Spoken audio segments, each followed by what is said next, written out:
कल्पना कीजिए आपके घर के ठीक बाहर आग लगी हो, उस आग की लपटें आपके दरवाजे तक पहुंच रही हो, आपके परिवार के कुछ सदस्य उस आग में झुलस गए हों, आपकी रसोई का राशन उस आग की वजह से महंगा हो गया हो, और जब आप अपने घर के मुखिया से पूछें कि साहब इस आग को बुझाने या इससे बचने का क्या प्लान है, तो मुखिया का जवाब आए, हम आग पर नजर बनाए हुए हैं, हम चाहते हैं कि आग और पानी के बीच शांतिपूर्ण बातचीत हो। कैसा लगेगा आपको? गुस्सा आएगा, बेबसी महसूस होगी।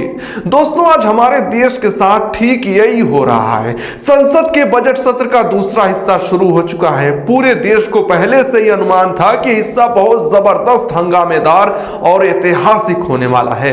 इसके पीछे तीन बड़े तूफान थे।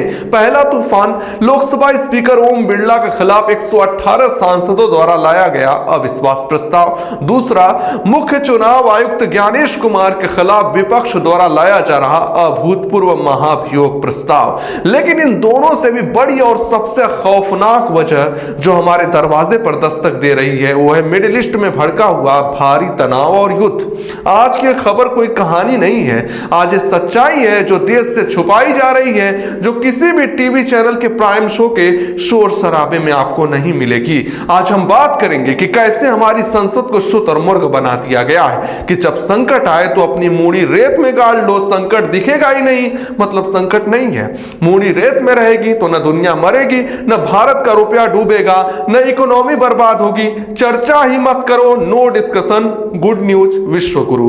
आज देश चाहता था कि मिडिल ईस्ट के इस भयानक युद्ध पर संसद में चर्चा हो, सरकार की नीतियों का, सरकार के विजन का अंदाजा लगे, देश को पता चले कि सरकार इजराइल ईरान के मामले में क्या सोचती है, इस पर क्या विजन है या सिर्फ टेलीविजन है। लेकिन हमारी संसद अब सिर्फ और सिर्फ मोदी मोदी के नारों के लिए बनकर रह गई है। यहां देश जो सुनना चाहता है वो चर्चाएं नहीं होती, यहां सिर्फ नो नो नो होता है।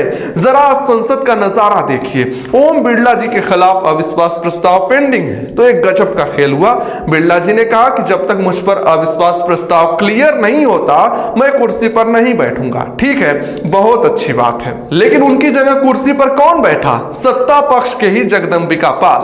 अब ये वही बात हो गई कि एक दुकानदार पर काउंटर से चोरी का आरोप लगा, उसने कहा मैं जब तक बेदाग साबित नहीं होता काउंटर पर नहीं बैठूंगा, लेकिन मेरी जगह काउंटर पर मेरा ही आदमी बैठेगा और जितना सिक्का चवन्नी 5 पैसा आएगा सब वही गिनेगा।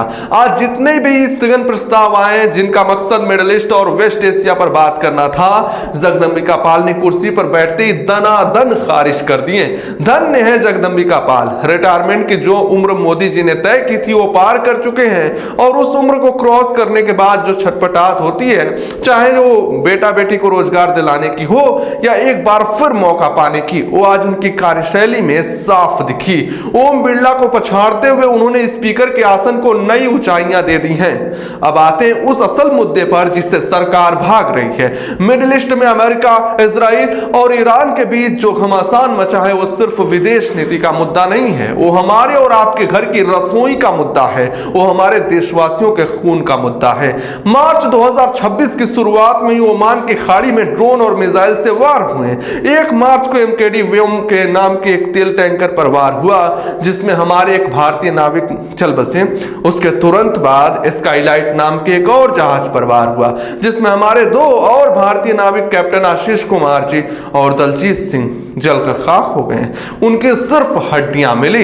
इस भयानक ट्रेजेडी पर विपक्ष संसद में जवाब मांग रहा था। समाजवादी पार्टी पूरी तरह बिफर गई। सपा के सांसद अफजाल अंसारी ने संसद परिसर में मीडिया से बात करते हुए एक ऐसा बयान दिया जो सीधे दिल्ली के सत्ता के गलियारों में बम की तरह फटा। उन्होंने कहा प्रधानमंत्री नरेंद्र मोदी सदन में आकर जवाब दें। पीएम अमेरिकी राष्ट्रपति डोनाल्ड ट्रंप से डर गए हैं। अगर पीएम मोदी मिडिल ईस्ट और ईरान पर बयान नहीं दे सकते तो इस्तीफा दे दें और अपनी जगह विदेश मंत्री एस जयशंकर को ही पीएम बना दें। ये शब्द मेरे प्रधानमंत्री को सुपरमैन बताने वाले एंकरों को चुप सकते हैं, लेकिन विपक्ष का दर्द यह है कि जब कुर्सी पर बैठना ही है तो कोई ऐसा बैठे जो कम से कम जवाब तो दे। आपने स्पेन की पार्लियामेंट से लेकर दुनिया भर की संसदें देखी होंगी, हर जगह प्रधानमंत्री सदन में जा रहे हैं, मिडिल ईस्ट के संकट पर अपने देश का स्टैंड क्लियर कर रहे हैं, और हमारे यहाँ स्पीकर स्थगन प्रस्ताव भी खारिज कर देता है। और अब बात करते हैं विपक्ष के नेता मल्लिकार्जुन खड़गे की। खड़गे खड़गे साहब पूरे फॉर्म में थे। राज्यसभा में खड़गे साहब ने रूल 176 के तहत शॉर्ट ड्यूरेशन डिस्कशन की मांग की। उन्होंने जो आंकड़े सदन में रखे वो किसी भी सच्चे भारतीय की नींद उड़ाने के लिए काफी हैं। उन्होंने कहा पश्चिमी एशिया में तेजी से बदल रही जियोपॉलिटिकल सिचुएशन अब वहीं तक सीमित नहीं है, इसका असर भारत की एनर्जी सिक्योरिटी पर पड़ रहा है। भारत अपनी क्रूड ऑयल की लगभग 55% जरूरतें पश्चिमी एशिया से पूरा करता है और उस क्षेत्र में करीब 1 करोड़ भारतीय काम करते हैं। आज लाखों भारतीयों का बुरा हाल है। हाल ही की घटना में कुछ भारतीय नागरिक मारे गए। इसका सीधा असर हमारे देश में इकोनॉमिक स्टेबिलिटी पर पड़ेगा। कुकिंग गैस के दाम बढ़े हैं, इस पर चर्चा होनी चाहिए। क्या खड़गे साहब ने कुछ गलत कहा?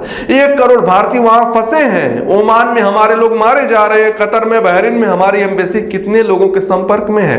उन्हें सुरक्षित निकालने का हमारा प्लान क्या है? लेकिन सरकार का जवाब होता है मोदी जी नजर रखे हुए हैं। अरे भाई, मोदी जी नजर रखे हुए हैं, ये कोई जवाब है? ये डेमोक्रेसी है?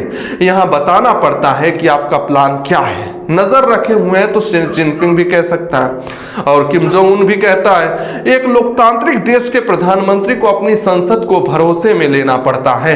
जब विपक्ष ने बहुत दबाव बनाया तो सरकार ने अपने सबसे ब्रिलियंट रणनीतिकार विदेश मंत्री एस जयशंकर को आगे कर दिया। जयशंकर जी राज्यसभा में आए और उन्होंने एक बयान दिया। जयशंकर जी ने जो बयान दिया उसका हिंदी अनुवाद बताता हूं। हमारा नजरिया 3 मुख्य बातों पर आधारित है। पहला, भारत शांति का पक्षधर है और हम कूटनीति और बातचीत की वकालत करते हैं। दूसरा, उस क्षेत्र में भारतीय समुदाय की सुरक्षा हमारी प्राथमिकता है। और तीसरा, ऊर्जा सुरक्षा सहित हमारे राष्ट्रीय हित हमेशा सर्वोपरि रहेंगे। मुझे विश्वास है कि इस मुद्दे पर सरकार को इस सदन का पूरा समर्थन प्राप्त है। कितना क्लियर फंडा है ना। 3 पॉइंट, शांति चाहते हैं, लोगों की रक्षा चाहते हैं और अपना नेशनल इंटरेस्ट चाहते हैं। दोस्तों, हमारे यहाँ जब सत्यनारायण भगवान जी की कथा होती है तो एक पंडित जी आते हैं। वो पंडित जी जिन्होंने शायद कभी ग्लोब भी नहीं देखा, वो भी कथा के अंत में ठीक यही 3 बात बोलते हैं। धर्म की जय हो, अधर्म का नाश हो, प्राणियों में सद्भावना हो, विश्व का कल्याण हो। तो विदेश मंत्री जी जो बात हमारे गांव के कथावाचक पंडित जी कह रहे हैं वही बात आप संसद में कह रहे हैं। तो अगली बार पंडित जी को ही प्रधानमंत्री या विदेश मंत्री बना देते हैं। जयशंकर जी के इस बयान में एज ए नेशन हमारा स्टैंड कहां है? 28 तारीख से लेकर आज हो गए हैं 10 मार्च। ईरान ने हमला नहीं किया, उसे उकसाया गया। अमेरिका और इजराइल ने वहां तबाही मचा रखी है। ईरान भी लगातार पलटवार कर रहा है।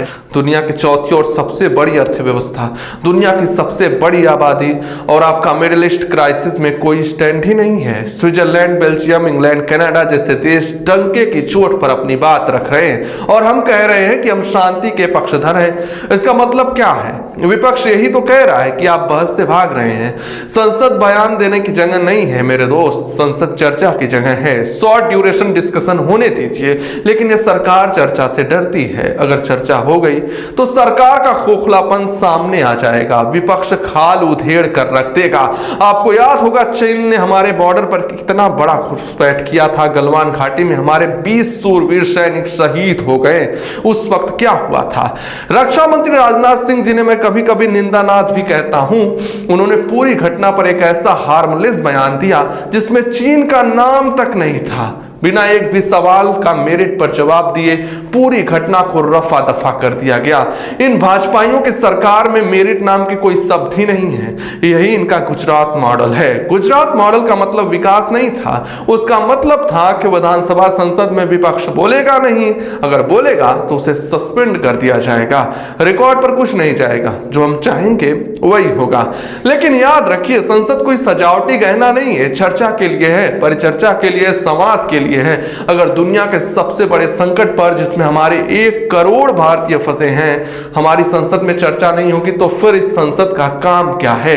सिर्फ मोदी मोदी के नारे लगाना? शेयर मार्केट का हाल देख लीजिए, अपनी अर्थव्यवस्था का हाल देख लीजिए, रुपए की गिरती कीमत देख लीजिए। सब मिडिल ईस्ट क्राइसिस से जुड़े हैं, लेकिन हमारे रहनुमाओं को बस अपनी कुर्सी की फिक्र है।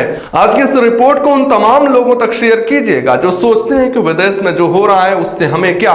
जब गैस सिलेंडर महंगा होगा, पेट्रोल पंप पर मीटर भागेगा और जब किसी बेगुनाह भारतीय नाविक का बॉडी ओमान के तटों से तिरंगे में लिपट कर वापस आएगा, तब शायद हमें समझ आएगा कि हमारी संसद का चुप रहना देश के लिए कितना खतरनाक है। अपनी राय कमेंट बॉक्स में बेबाकी से लिखें। वीडियो को लाइक शेयर करें, चैनल सब्सक्राइब जरूर करें।